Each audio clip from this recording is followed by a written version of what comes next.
Everybody is ready. We would like to play.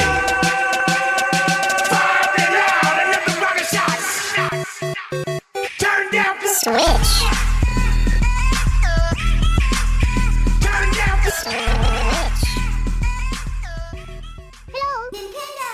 Welcome to the first episode of Hello Nintendo, the official podcast of our Nintendo. My name is Matt, aka Trainask, and with me today are Brooks, aka Mario Master 2015. Hello. Alexander, aka the Scottish Lion. Hello. Amog, aka Casterman. Hello, hello, hello. And Usama, aka Mr. Usama-kun. Hey guys. Hello and welcome to everyone. Now, some of you may remember the moderator team from our Nintendo tried to do a video podcast a couple years ago. We never really made it past the first episode, and it was plagued with a lot of issues. I don't think I've ever seen anything crash and burn that badly, save for E.T. for Atari. This time around, though, we're going to do it more traditionally, complete with a post-production editor. Dan, aka Embassy Nerdcore, who is a DJ and sound editor, has graciously offered to edit the podcast for us. Hello. Now, I'm sure as we go along, the format may change slightly, and tweaks are going to be made until we find a happy medium. So please bear with us as we find our footing. Now, before we begin, because we are doing this for the first time on this subreddit, and you may not kind of really know who it is that we are or who our hosts are, what we're going to do, and we're going to do this on all of our podcasts, is when we get a new host, we're going to do a bit of a host expose where we try and get to know ask a few questions about each of our hosts. So to start things off, we're going to start off with Mario Master. What is it exactly that you do for the subreddit? Why, thank you, Matt. I'm just a general content moderator of the subreddit r/Nintendo, and just try to keep the subreddit clean. It's cool. What kind of gamer would you say that you are? I'm mainly Nintendo only, but I occasionally dabble in a few non-Nintendo games, such as the Civilization series. I'm a really big fan of that. Fan of Civilization 6 especially. I have tons of time to play games, because no responsibilities. What was your first console? It was... First handheld was the Nintendo DS Lite in 2008 or so, and then got a Wii, in 2009, I believe, for Christmas. Right on. What would you say is your favorite game from this console generation? So not just on the Wii U, but across all the consoles. Well, considering I don't have an Xbox One or PlayStation 4, it's pretty much just on Wii U, but Super Mario Maker. Oh, how I love that game. It is amazing. I have 2 entire 9-world games up that you can play right now. When this podcast goes live, just go to r/Mario Maker and maybe you'll find it. So, what's with the username? What's with the Reddit handle? How did you come up with that? Well, I was able to beat Super Mario Galaxy without ever getting hit. Once. That's impressive. Technically, whenever I lost, I started back after getting the first Grand Star, because I do not want to watch the opening cutscene 1,000 times. And it took me about a year or so to do, and so I think I'm worthy of being called Mario Master, in my somewhat humble opinion. And would you say, what would be some unusual or cool subreddits that you visit when you're not moderating?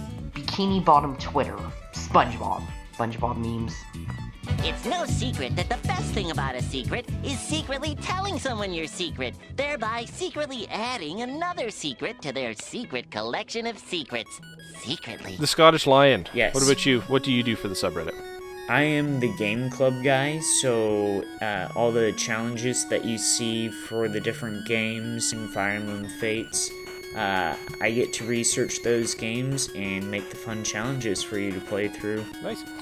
What kind of gamer would you say that you are? Very casual. I'm the guy that I love playing with friends, and if you show up to a party, I'll be playing Smash Bros, and I'll always be getting 4th place.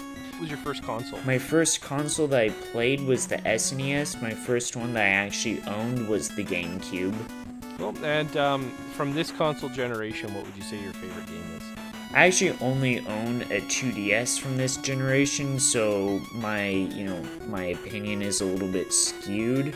But Monster Hunter Generations is my first Monster Hunter game, and it has been an absolute blast to play through. I really love the concept. Now, what's with the username? You hardly sound Scottish. I am American, but I'm also Scottish. Grew up very Scottish, very European family background, and I wanted to make a Reddit account to ask a question in an AMA, and I was reading a book on Scotland at the time, and so I just quickly made the username the Scottish Lion. Can you do an accent? Can you do the Scottish accent? Oh god, it would sound terrible. No. Come on, we're gonna put you on the spot. Let's hear your Scottish accent. Great Scott! Pop me plans! Tickle me tail feathers! Pluck my tail feathers and call me Baldy! Mr. Usama-Khan, Hey. what do you do for the subreddit? Well, I am a CSS moderator for the subreddit, and I just got on the team officially. But I'm going to be working mostly on the graphic design aspect of it, headers and whatnot, and maybe some interesting stuff in the future that we'll talk about in future episodes. Very cool. What kind of gamer would you say you are? I, similar to the Scottish Lion, am a very casual gamer. I am a full-time college student, plus I have a job, so I don't have a lot of time to dedicate towards gaming, but I always have my 3DS on me, and currently I am playing Pokemon Sun, and I'd say I like just playing it casually on the side, and then a bit more competitively on the weekends. But yeah, that's basically it. Cool. So we mentioned it before, but what was your what was your first console? My first handheld console was the original Game Boy, which was my first console as well. And then I got the the PlayStation 1. The original PlayStation, and that's where I guess my console generation started. And would you say, or what would you say is your favorite game for this console generation? From this console generation, you guys probably pick up the fact that I'm a huge Pokemon fan, but Pokemon Sun. No, not at all. But yeah, Pokemon Sun. Honestly, I haven't played that many other games. So yeah, I would have to say Pokemon Sun is my favorite game of this generation.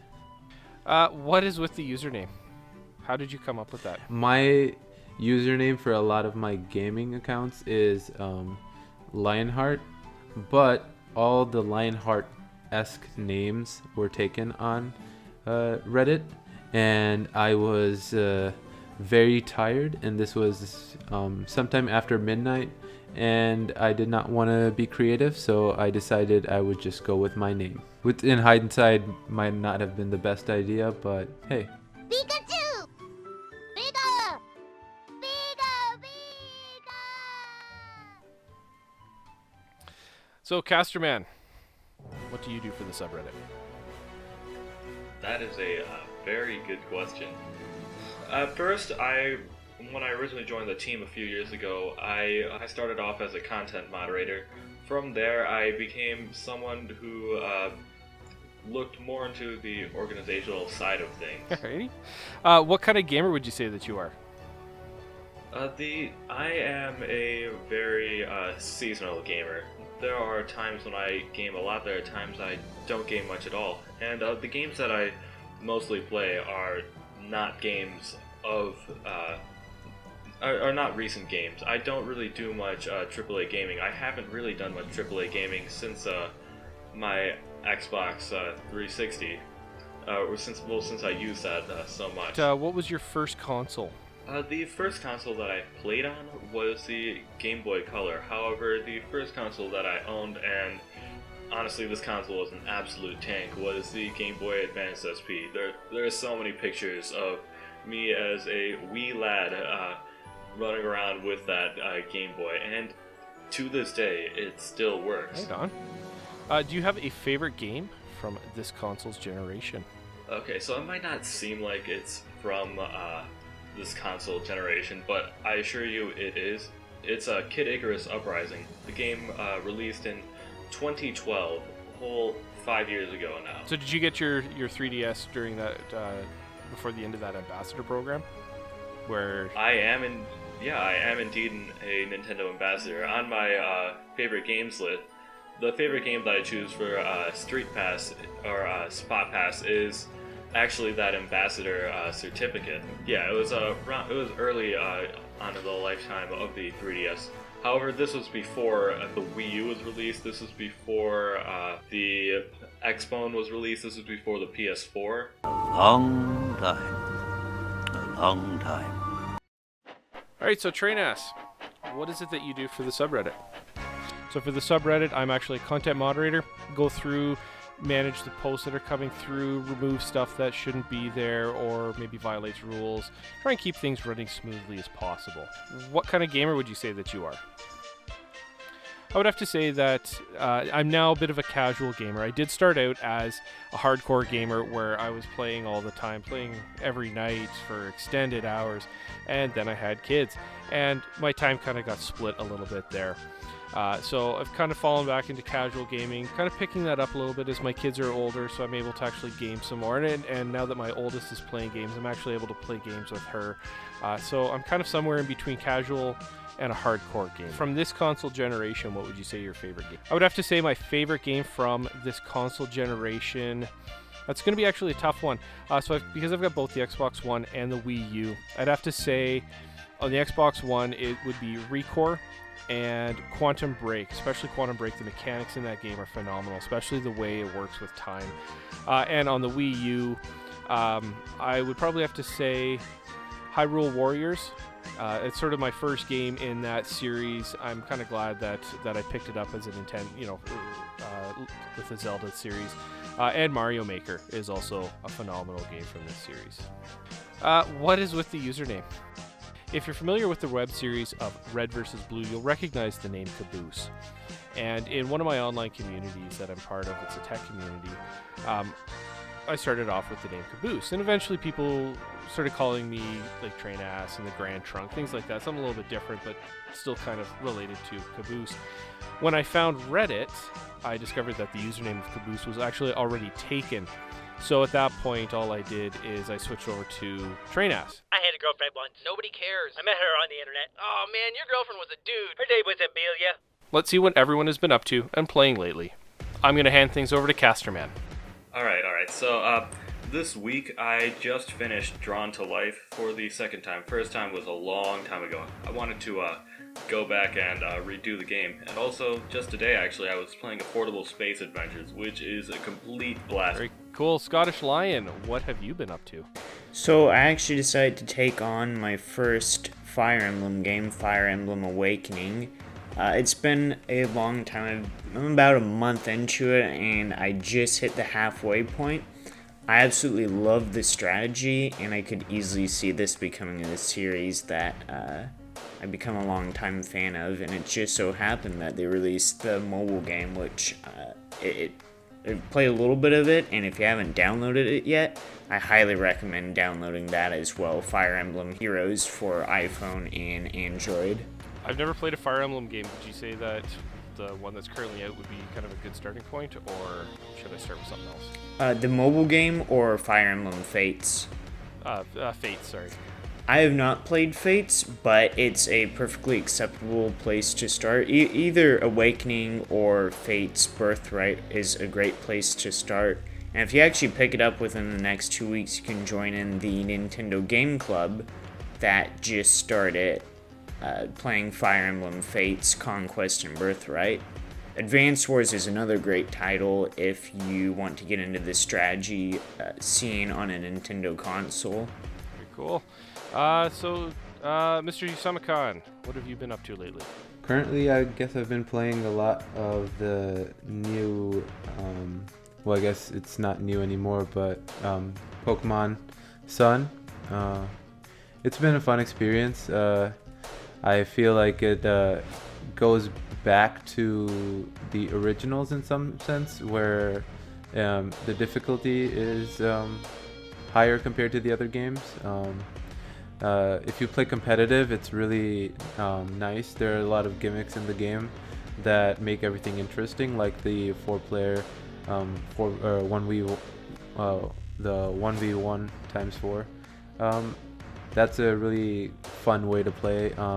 Otherwise, just competitive play as always with all the new Z moves and just the different types of play styles and different Pokemon and different move sets you can use with those. It's been fun. That's cool. It's kind of neat to see how much esports have really kind of exploded over the past couple of years. Yeah, definitely, and definitely in the we wouldn't expect it in the realm of Pokemon, but yeah, the whole Pokemon competitive play within the Pokemon franchise has also boasted up, especially with Sun and Moon and the different other different games and titles out there. Cool. Yeah, and don't forget Pokken. Yeah, definitely. Pokken took off really fast. Just having a game that combines the best aspects of Taken with Pokemon. Very cool. Mario Master, what have you been playing with? Well, I've been playing a lot of games lately, because I have nothing better to do. The games I've been playing most lately, mainly Fire Emblem Heroes, of course, Poochie Noosh Spoiler World, which I just picked up today. I just got the Master Sword in Legend of Zelda Twilight Princess HD, and it's a fun game. I haven't played too many of the Zelda games, just the 4 remakes and the original, but I'm having a lot of fun in it. And horseback riding is actually cool. Like, so you're kind of seeing why it's Zelda's kind of got such a big following, and seems that everybody loves Zelda. Yeah, I mean, I am hyped for Breath of the Wild. Yeah, me too. So lately the games I've been playing is Twilight Princess HD for my 3rd time actually. The first time I started playing it on the Wii, and then I transferred my save from Wii to Wii U, and I screwed up somehow, and I ended up going from just finishing the Yeti's house to back when you've got to defend the cart as you're taking the Zora Prince to that town. So I started over again, then with playing Twilight Princess HD, and I was almost up to the Yeti's house when my hard drive died on me, and I'd start all over again. So started playing Twilight Princess HD again for a 3rd time. I'm really hoping I can actually complete it before Breath of the Wild comes out, because I don't want to have 2 Zelda games going at the same time. I've also been playing Final Fantasy 15, which is helping me with a new voiceover project I'm working on, where I'm actually voicing Ignis in a fanfic. And I've been playing Recore and Quantum Break, so the last 3 have all been on my Xbox One. Alright, so let's go right into our first topic that we're going to talk about, and something that has been in the news a lot lately, which is the Nintendo Switch's Online, which recently got a new price point or new estimated price point, which is between $17.50 and $26.50 US dollars, which that turns out to be around $2 per month. And we have Brooks here, Mario Master 2015, who wants to give a few words about that. This information came from the February 1st investors meeting, where they talked about the Switch Online, including the about $2 a month, low end of about $150 actually. So, I mean, that's pretty cheap compared to the $60 that Xbox Live Gold and PS Plus are. And plus, the online includes a free NES or SNES game with online compatibility. However, from the wording, it seems that you'll only get to keep them for a month. But then, also pointed out Splatoon 2 as a big example of how the online will be used, including voice chat. Pretty much everything online will be done through the Nintendo app, which I think is a pretty interesting decision. What do you guys think? I don't think it's really going to be that much of a big deal. I mean, the last couple of weeks, we've all been playing Mario Kart online together, and we've just been using Discord as our chat. And if using Discord is going to be anything like what using the Nintendo app is going to be like, I didn't really have a problem with it. I kept my phone beside me. I mean, I always have my phone with me. And I think our first night I played using a regular headset. The second night I was using a Bluetooth headset. Worked perfectly fine. Could hear you guys, and it definitely added a whole nother layer to the game, which just made Mario Kart that much better. I'm perfectly fine with using this app. Yeah, I'm personally okay with with having it as a phone app. However, when you're talking to your friends or the people you're playing with, do you really want to? What if you also want to have headphones in through the game audio? Does that mean you'll need to have like some sort of weird splitting so that you can hear the audio from your phone as well as the Nintendo Switch itself? In that sense, if that's how it works, no, I don't think it'll be that great. But if they find a way to combine both of those things together, so you only need one pair of headphones, I think that'll be great. I'm also worried about the fact that people have a lot of different phones, and so what happens, 2 years from now, because you look at a console life cycle, there's going to be about 2 generations of phones. We're going at a pace of consoles 2 to 3 years, but we're going at phones every single year.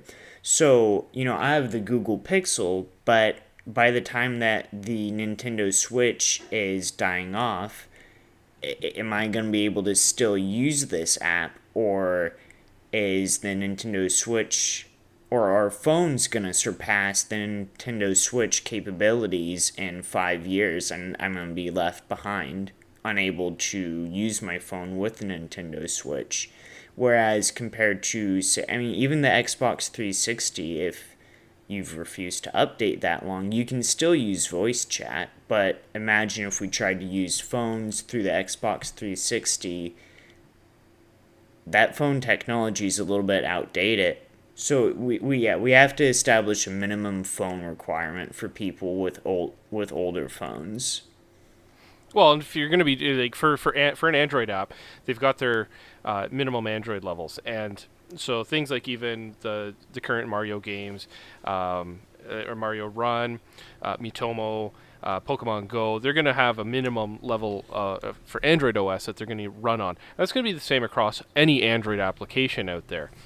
But the thing with that is though that if you you can set a level of the operating system itself, so a version that there has to be a base or a minimum version, but that still doesn't account for the actual hardware of the device, because if you look at the spectrum of Android phones, there's a plethora of Android, like just scattered on the spectrum of like extremely high end to very low-end phones. And if somebody has a very low-end phone, even if they're running a fairly new version of the OS, it still might lag and stutter. The audio quality might not be the best. The internet reception might not be the best. So you have to take those aspects into consideration.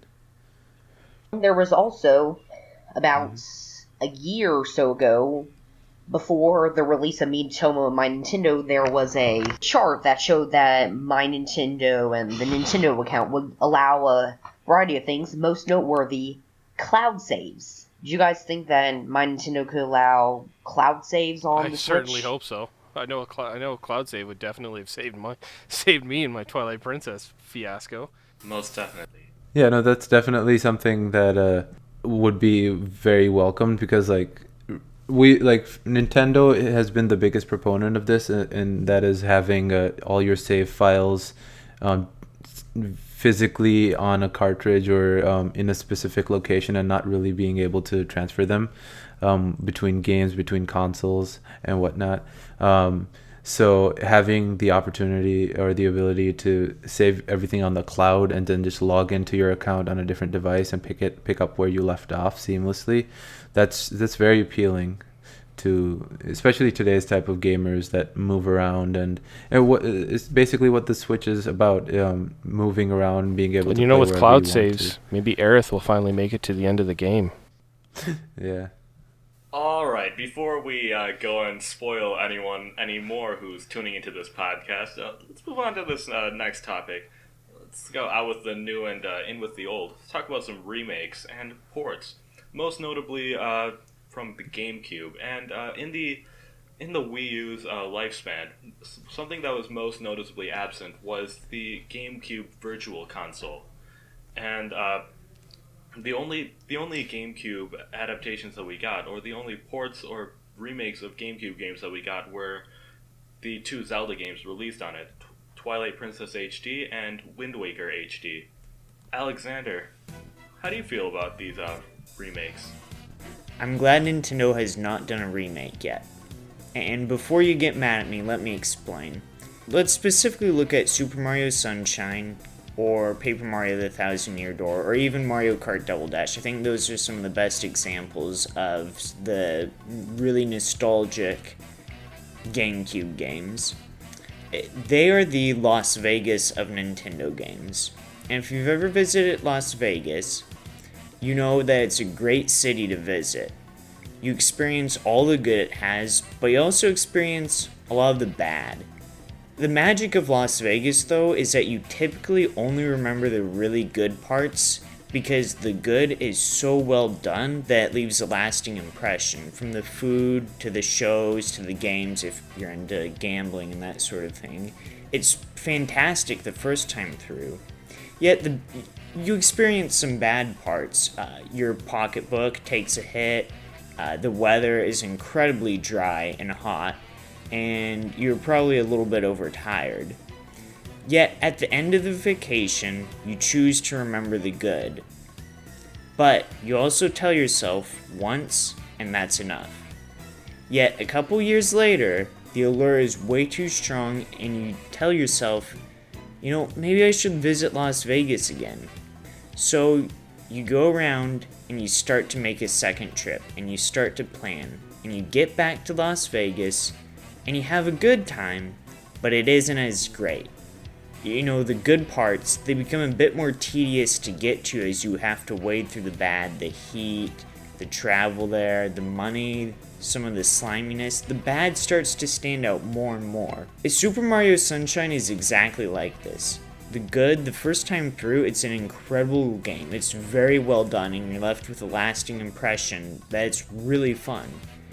Yet, you forget the awful camera, the painful puzzle levels, the puzzle levels with Yoshi and Pianta Park, and the absolutely broken Blooper Gooper races that you probably died on at least 10 times and got the most game overs ever. Yet, why remember the bad at the end? Super Mario Sunshine is an incredible game, don't get me wrong, but I do not want to see Sunshine HD, Sunshine or Thousand Year Door HD, or Double Dash HD. And it's because why return to Las Vegas when you can visit Seattle, when you can visit New York, or you can visit Austin for the first time? There's good and bad to every city, but why take the time to revisit when you can experience something so new and magical again? You know, even Super Mario 64 and Galaxy, they were incredibly inventive, incredibly fun to play through the first time, but if you try to do a full replay of them, they get a little bit tedious. So I want Nintendo to really focus on the future of Mario, and the future of Mario Kart, and the future of Paper Mario, and give me something brand new and risky and creative to experience that is that magical Nintendo feel, instead of living in the past. Yeah, personally, I'm really excited to look into the future and plan my visit to New Donk City. Is going to be fantastic. And I think if you've seen the trailers of Super Mario Odyssey and New Donk City, that you would understand where I'm coming from, that I want Nintendo to risk it all with this new game. I mean, Mario has eyes on his hat is alive in this new game. Who would have thought of that? And you know that this is just going to be another crazy Mario adventure that you're going to fall in love with the first time through. Yeah, most definitely. And what Alexander is saying is not a blight to anyone who does indeed enjoy playing through the GameCube games all the time. Like, I know there's a huge crowd of Super Smash Bros. Melee supporters who love to play the game. It's going to be featured at EVO this year again.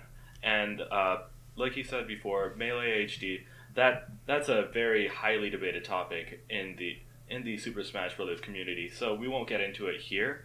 However, what Alexander said does apply. But there are games that have been ported that seem kind of odd, or rather, it at first glance it doesn't.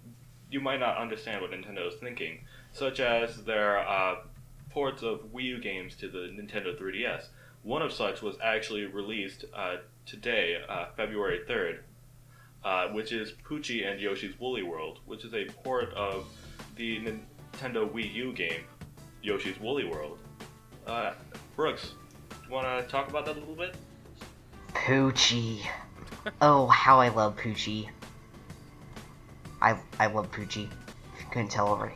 I just absolutely love him, especially Yarn Poochie. And then, that one grateful day, September 1st, 2016, Poochie got his own game, and I was so excited. More excited than Zelda Breath of the Wild. It plays really well for a 3DS game. It looks amazing. I mean, it looks downright amazing for a 3DS game. One of the best looking on the system. I mean, yeah, it has a graphical downgrade from the Wii U version, but, I mean, it still looks really nice and solid 30 frame per second frame rate on the old 3DS, but it has a 60 on the new 3DS, so it's really solid. No frame rate dips or anything. And then, of course, Poochie is everywhere, and I love it. Poochie modes, Poochie skins, Poochie amiibo, Poochie videos, Poochie. The bonus games are all Poochie themed, where he chases a Lakitu throwing beads. It is awesome. It's awesome. It's everything I've ever wanted from Poochie. There's only one thing I don't like about it. And that all the Simpsons Poochie memes that are coming from it. Oh yeah, the character that Homer voiced. They're distracting from the real, the true Poochie. The greatest Poochie to ever exist. Yes. So, buy it. Alright, that sounds like Poochie. a lot of Poochie. Alright, oh, Matt, I know that you've played through Yoshi's Woolly World on the Wii U, and the 3DS version of the game won't have the same sort of multiplayer experience that the Wii U had. How was your experience playing Yoshi's Woolly World multiplayer? So I've been playing Woolly World with my 4-year-old, actually. I gave her my old 3DS and kind of got her started into that. She's been playing a lot of New Super Mario Bros. 1 and 2, and she's actually gotten quite good at that. So I figured, why not move up to Woolly World? A friend of mine who also mods kind of pushed me a little bit to get Woolly World, and I was kind of hesitant at first, but no, I'm glad I actually picked it up. And it's a lot of fun when you've got two people that can play, because some of the puzzles become a little bit easier. You're able to coordinate a little bit better with two players as well, as long as the other person you're playing with can follow instructions properly and play through. I love playing with my daughter sometimes, though it's the most frustrating gaming I've ever done, but it's still a lot of fun. Definitely, I think if the 3DS one is missing any kind of co-op ability in the 3DS version, it kind of takes a little bit away from it. Poochie. It's Poochie. Alright then. Now we will be going into some of the questions that you guys, our wonderful subscribers at r/Nintendo, asked us. And this first one is from _Scro. His question is, what do you guys think about Waluigi? Would you play a game where he is the hero, and what would that game look like to you? Sama, what do you think? I've always thought of Waluigi to be like a very unique character. Wario and Waluigi both.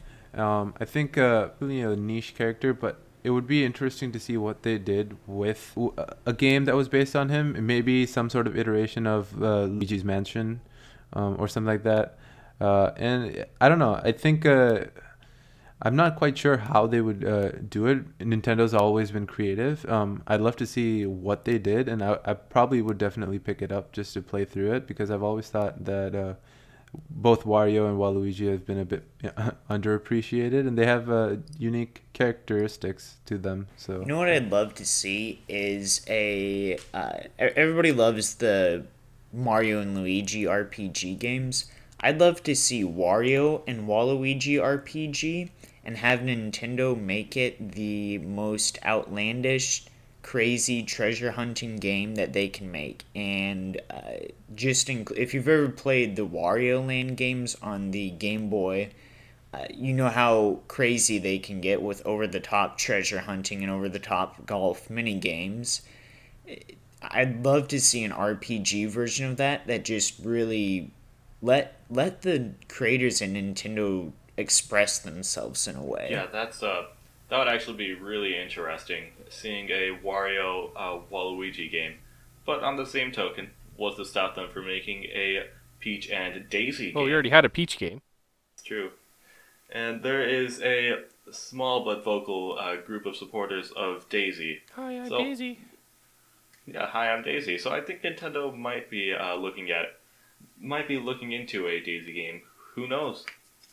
Usama, let's go back to you. And what was your favorite non-Nintendo game that reminded you of Nintendo? It came out this last year. I haven't been playing a lot of different games because I've had to be an adult and do adulting. But I've picked up a few games here and there, especially on mobile, and there's a lot of games that have the same qualities of Nintendo and the same surprising nature of the game and the same ability to bring a community together, because that's essentially what Nintendo does is and the reason I like Nintendo is they have just such a unique way to grab the community and have everybody interact with each other. I think one of the great games that did catch my eye a bit was the game Yu-Gi-Oh! Duel Links, both on iOS and Android. It's Yu-Gi-Oh! It's an old classic game.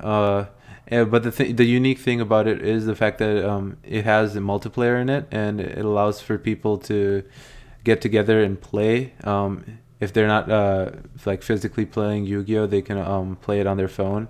I've met a lot of people through the game, and it kind of harkened back to me with a 3DS, just sitting down in a public place and having people come up to me and be like, "Oh, so you have a 3DS," and then playing similar games or sharing games. It's the same type of situation as that, where I got to connect with people, other people I didn't know that lived next to me or in the same community as I do that play Yu-Gi-Oh, and me just getting back into Yu-Gi-Oh just for the heck of it, and then meeting these people. It was very nice to see, and definitely reminded me of Nintendo's. Yeah. And that last question, by the way, was from Password 16. And now this next question is from Jesse the Lion. What are some of your first experiences with a Nintendo game system or franchise that were really memorable to you? Like, what made you love a certain game series or console? My most memorable experience would probably be having a Game Boy Advance SP and picking up Pokemon Sapphire, which it was probably my most invested in and my favorite game that I've played to date. I've invested 900 clocked hours after the fact that my battery died in the game, so it hasn't been logging playtime anymore, but I still continue to play this to this day, and it's just such a nostalgic game and such a nostalgic way of playing that that's definitely my most memorable experience. What really made you love Pokemon Sapphire? Because that's also one of the games that really hooked me in when I was younger as well. The whole being on a next generation console, having unique new features in the game, having the ability to get the whole berry farming thing, the whole trading, being able to battle other people, and because it was on the newer generation consoles with the link cables and whatnot, it brought the whole community aspect of it. Plus, I don't know, it was just I just like the story, and I just like the Pokemon, I guess. Contrary to popular opinion, my personal favorite Pokemon ever is Trico. Or starter Pokemon at least. A lot of people go with Charmander or those type of Pokemon, but I've always been a Trico guy, and he kind of just hitched me. I started out with Trico, one save file, and that save file has stuck with me. And I personally have such a deep bond. Like I upgraded him into son played a game, and it's just it's kind of funny just having like a digital character travel along your Nintendo journey with you. I mean, I was never able to get my like original Pokemon from Red and Blue and Crystal into my newer games. But now you can with a virtual console. It's still not the same though. But just having the ability to keep those Pokemon that I originally caught in my original Sapphire game and still play with them, it's just amazing. Yeah, honestly, that really speaks to me as well, because Pokemon was the franchise that was just the franchise that I played growing up as when I was really young. Actually, the very first game I ever played was Pokemon Red version, and that was actually at a year and a half of age. I could not read anything at a year and a half, and my brother thought it would be a good idea to just hand me the Game Boy and see what I do. And my parents said I actually somehow progressed. I think it's probably something to do with the monkey theory, where if you give a monkey enough time, they'll eventually go through a game. I think that's probably what happened with me as well. Definitely.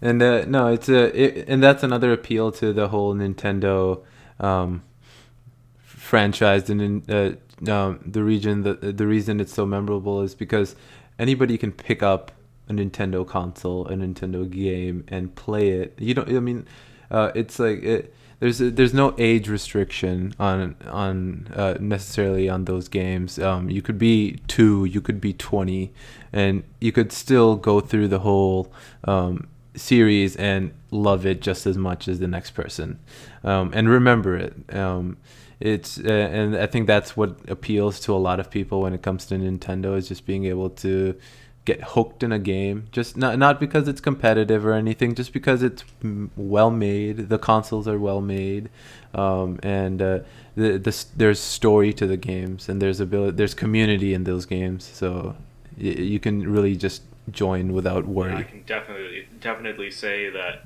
many days were gone just from playing Pokemon. But what about the rest of you guys? What experiences were really memorable to you? Like, what was your first game? Mine was actually, I started out on the SNES. My cousin loaned it to me, and the 2 games I remember are Super Mario World and A Link to the Past. I had no idea how to play either. Link to the Past, I never made it past the first dungeon. I vaguely remember it. I don't even think I learned how to save in that game, so I ended up playing the beginning over a couple times. However, Super Mario World is the first game that I really, really remember playing. And once again, I had no idea how to play it, but the fun part was trying to figure out how to play it. It was by myself, and it was like a puzzle to me, because I had this controller in front of me that I had no idea what to do with it. And as a very young kid, I fell in love with Yoshi and Super Mario World, and it was actually my first game on my next console, which was the Game Boy, the Game Boy port of Super Mario World. So that is my first memory and why I really loved Nintendo. Yeah, definitely. Super Mario World was one of the I played it on the Game Boy Advance. Actually, that was one of the games that my brother and I spent a lot of time trying to work on. I don't think we ever made it past that first world. However, I do remember us trying to go through whole stages with just the cape. The cape is a really funny thing. Even to this day, I still am terrible at the cape, and when I was growing up, I had to defer to my sister to beat the cape levels for me, and we have a lot of really good memories trying to play that game together. A lot of time spent in World 2 in I don't remember what the world is called, but it's the green. I remember everything's green, and there's Yoshi. You'll know it if you've played the game. Well, everyone has their own very different experience on a Nintendo console. Isn't that the great thing about playing a video game?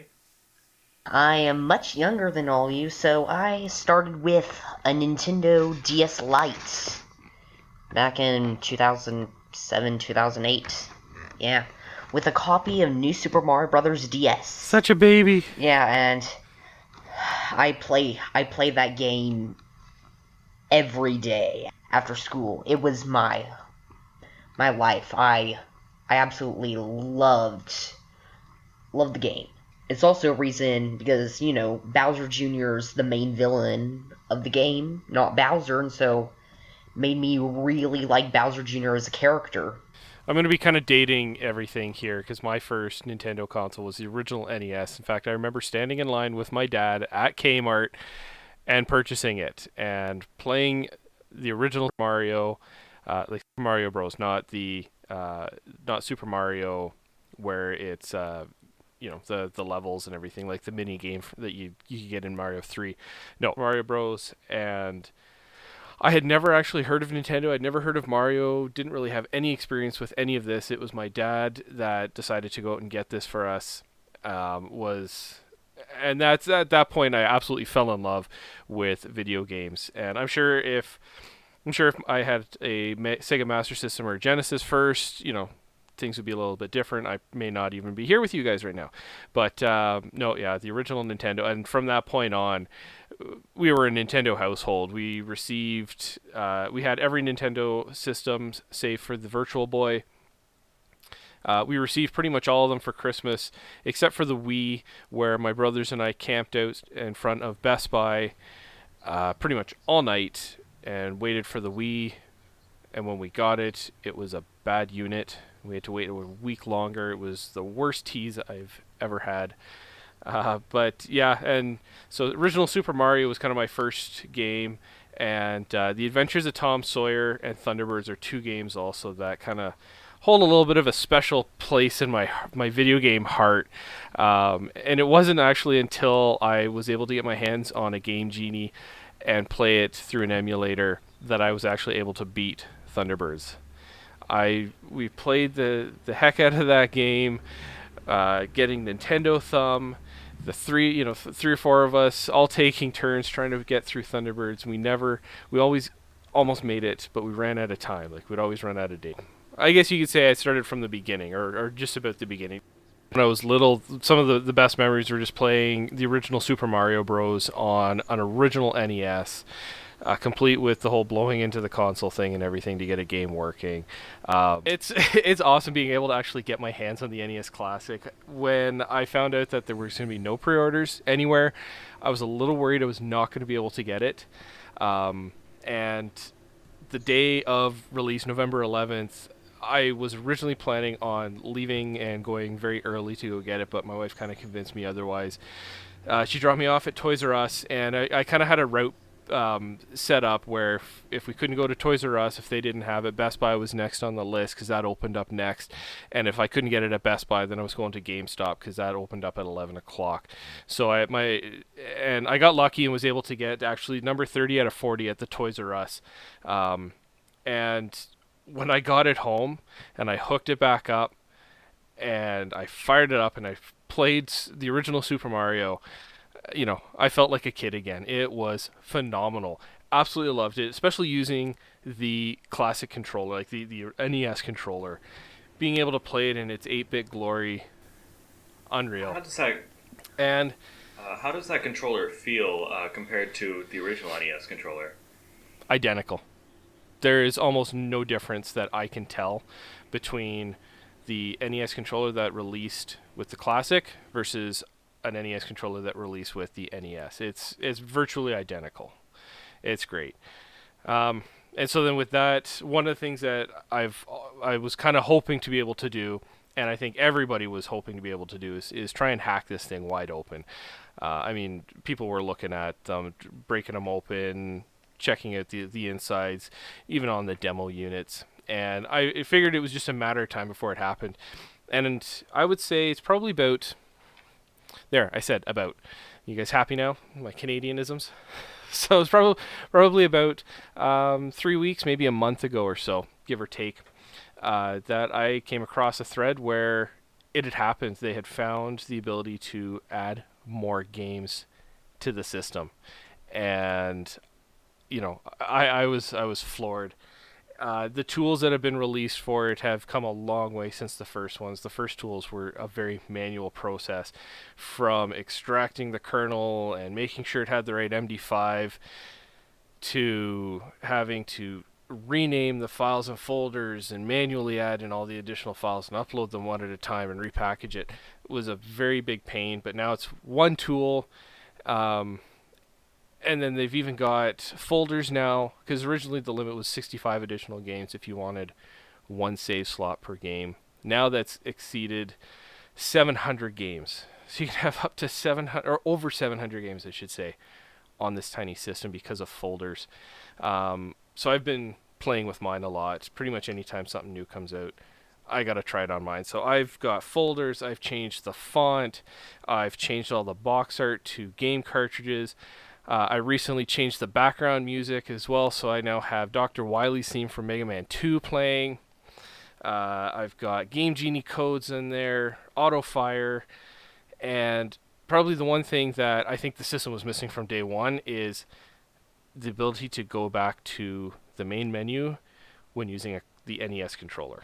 But yeah, that's in there now. It's just been phenomenal, and the community the Reddit community that's popped up for this has just been great. Once it got hacked open, all these other discoveries have just been coming. It almost seems like it's every day something new is being found. Oh yeah, for more information on that Reddit community, go and visit r/NES Classic mods. What do you think with the NES Classic would be or with the NES Classic hacking, is something that you still want to see that hasn't happened yet? I don't know. I think kind of the way it is. Well, I guess if I had to really think about it, being able to easily add your own background music. Because right now, what you have to do with the tool is you have to tell it that you want no background music, but then replace the silence.wav file with the appropriate background music file. So I think having something like that where you can manually pick what type of background music would be great. Okay. And also, you said 700 games, correct? Over 700. Over 700. Who has? Yeah, there's some reports of people getting over 800 games on their system. Okay. First off, who has the time to play all of those games? Nobody, except for maybe Mario Master. Oh yeah, of course. It's because you don't have adult responsibilities. I have all the time to play those games. I think that's more just because you can. Like, I've got 190 games on mine, and even then, I think that's probably still overkill. But yeah, you can have well over 700 games on the system. And I mean, so the NES Classic has half a gig of storage, so 512. There's probably about 200 to 300 megs that are available to be used. And if you were to take all 713 NES games that have been released in North America and Europe, that's only 140 megs. 140 megabytes? What? That's what? Yeah, for over 700 games. Yeah, it's only about 140 megs. So like NES games are absolutely tiny. That's tiny. That just goes to show the amount of improvement in technology that we've had, and the fact that an NES game, you can fit more NES games into the same amount of space as you could not even one normal Wii game or one 3DS game. One indie game even. Yeah, even an indie game. So, Matt, what's your favorite game you've added to the NES Classic by hacking? That's a tough one. I would have to. I don't know. I would probably have to say Tetris is probably one of my favorite games that I've added there. It isn't. It isn't included with the base Classic. What? No. Tetris was not. Yeah, Tetris was not included in the original 30 games. So I would have to say Tetris, Contra. They included Super C, but they didn't include the original Contra. So I would say Tetris, Contra, and Thunderbirds are the three titles that I was really happy to be able to play again. And believe it or not, even Ghostbusters and Top Gun. For I think it was $80 Canadian. If Nintendo were to release the NES Classic with, say, every Nintendo game, I could see them easily getting away with charging $150, $200 for it. And people will buy it. They will eat it up and they will buy it. I do have one question for you. Do you think with the NES as it is, the fact that there's none in circulation right now, and it's extremely difficult to find one, do you think the way that they launched it, the way that the exclusivity of it is something that plays positively towards it, or does it affect it negatively? I think it's kind of negative, definitely. Nintendo's already getting the stigma around it of purposely limiting the amount of hardware to drive up, drive hype. You do a search for it on something like Craigslist or Kijiji or eBay, you've got people selling the system brand new for $200-$300 because they know they can get that price. There's a few people that I know that have ended up, they were never able to find one in stores. They end up spending $130 to buy one of the systems, and that's kind of ridiculous. And it's kind of why I'm glad to hear that Nintendo is going to be releasing at least 2 million units of the Switch for launch day. And I was reading something saying where they're even going to increase the number of units released because of the demand has been so high. So I think if they were to do that or have done that for the NES Classic, we'd have seen a lot more out there because people would have bought them. I know some people have said, oh, you can build a Raspberry Pi and everything, but once you figure out how much it costs for the board, the case, the storage, a controller, the whole bit, you are looking at 2 to 3 times the cost of an NES Classic. Yeah, okay, it'll play more than just NES games, but... And then another thing is the fact that it's just it's not the same in like the sense that it's not it's a Raspberry Pi that plays NES games. It's not an NES. Exactly, and you can't go out and buy a case right now that looks like an NES for the Raspberry Pi. You'd have to find somebody who's going to 3D print. Reference, we're a bit past this now, but for the number of units that Nintendo has said for the Switch, 2 million on release, that is around 1/5 or 1/6 of the entirety or all the sales of the Nintendo Wii U. That in my opinion shows how poorly they marketed the Wii U. It's just and I think Nintendo has realized this with the whole Switch marketing campaign. Is you have a clear marketing strategy that appeals to all individuals. A great example, and I'm just going to throw it in there, is the Super Bowl commercial. If you're going to watch it or if you've seen it, they've marketed. They're starting to market the Switch as a console that is accessible to everyone and is accessible to everyone everywhere. Yeah. Let's talk about that Super Bowl commercial. Actually, it costs $5 million for 30 seconds of airtime.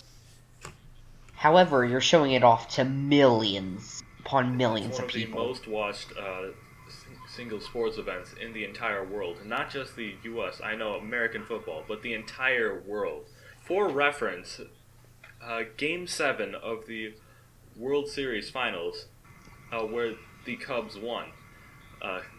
Shout out to the Cubs from Chicago. It costed just like around $10,000 for a 30-second ad.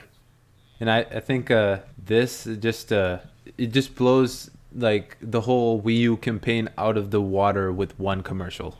Having a new song from Imagine Dragons in there, very refreshing and very amazing to see the fact that Nintendo is taking the initiative to actually properly market their consoles, because their consoles are great. Man, that extended trailer, the first thing I wanted to do after watching that extended trailer was fire up my Wii U and take the gamepad with me into the bathroom. Yeah. So we all know that is what people are going to be doing with the Switch. I think that's actually probably the primary reason I want to buy a Switch. The fact that you can do it is amazing. Well, one of you guys found a comment that I made last year about how the Switch is going to be a portable system and cost $300. I called it a year ago. So I'm calling it now. The next Nintendo system is going to be a bathroom accessory. Well, I'd like to thank you for joining us on our very first podcast. If you have any comments or questions for us, please post them in the comment section of this podcast thread. And I hope you'll check us out again next week, where we'll be talking about Fire Emblem Heroes. We'll also be talking about a question that's been asked throughout history: is Nintendo doomed? Plus, we'll be joined by a special guest from our Nintendo. Find out who it is next time on Hello Nintendo.